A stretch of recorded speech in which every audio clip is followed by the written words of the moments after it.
Hello and welcome back to the AQUARIUS software training video series.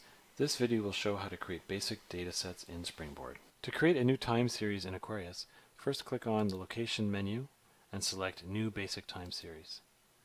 You'll first need to specify a label, and in this case I'll use the word logger since my data is coming from a logger. The parameter I'm going to load in is going to be stage, so I can just simply type that in and it will be filtered from the list of parameters, and there I can select stage. Here's where I can specify the units. The default out of the box is in meters, so I can leave that as is.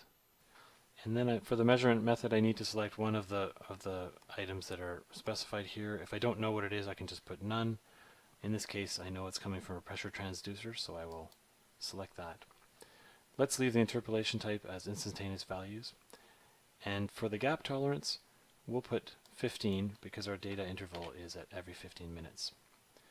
The rest of the fields are optional, but you can specify a sublocation. Perhaps maybe the UTC offset or time zone of this data set is different from the location.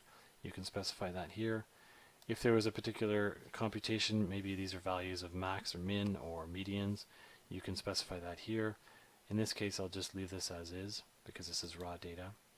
The time period specific to this data set, if it was a yearly or monthly value, we could specify that here, but for now I'm just going to select points because these are the raw points.